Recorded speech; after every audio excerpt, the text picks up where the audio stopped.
Slider routine, kicking off with a full distance slide into 15 push-ups with no transition.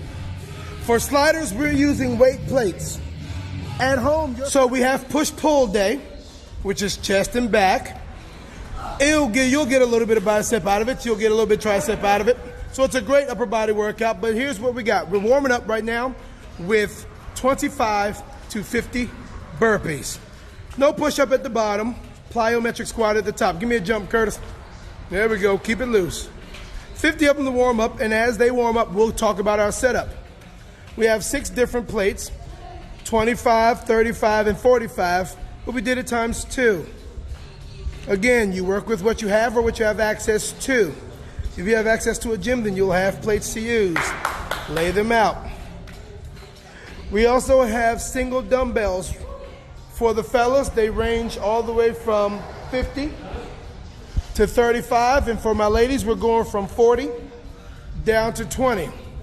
And then we have a row of bars across the front, and they're all different weights. Now, you can set up according to what you have and how you do it, but all of the bars are different.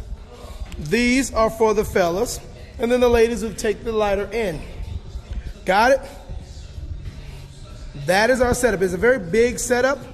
I'm pretty certain that you may or may not have access to all of this stuff, but once you get started and see how I would do it, you'll know how to modify the routine to make it work. So round 1, we're going all the way through this in an S form, and we're doing all bent over rows.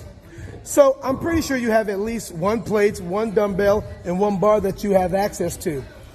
This is how the plated row looks. Your back is flat and you're squeezing the plate up against your chest.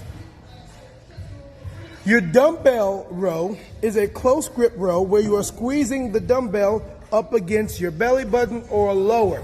Again, you keep your back flat, your back arched, and you squeeze that weight up against your belly button.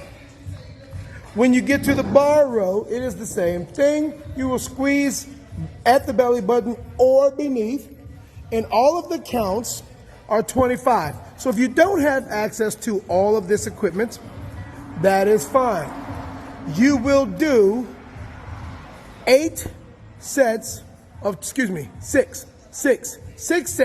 of 25 rows between your plate, your dumbbell, and your bar for round 1.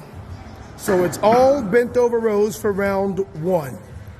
25 is the count, and my fellas have to do 50 on the back row with the plates.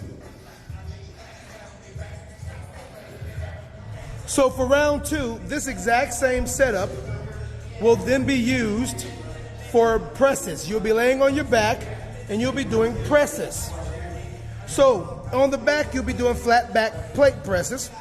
In the middle where the diamond, the single weight is, you'll be laying on your back for the diamond press. On the front, it'll be a barbell press. We are working from the floor, so your elbows must touch the floor on your barbell press and your plate press. Your diamond press, the elbows do not touch the floor, as it is more for triceps and the front deltoid. All of your counts will remain 25. My ladies with the heavier end bars are just going to do as many as they can, but we have several sets that you would need to do of 25. If you do not have this full setup or have access to this full setup, then you will add push-ups in between your sets of 25. You will still use your plate, you will still use your single dumbbell for diamonds, and you will still use your bar for 2 to 3 sets each of 25, and you'll do 10 to 15 push-ups in between to make up for the lack of weights or what's missing. There's only 2 rounds on today's workout. It's push-pull, and I wish you luck.